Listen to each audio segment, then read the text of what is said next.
Alright, today we're going to learn how to sneeze and cough properly so we don't spread germs. If you need to sneeze, sneeze into your elbow like this. Achoo!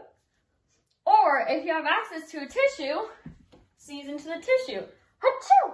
Throw it away and wash your hands. Or if you need to cough, cough into your elbow like this.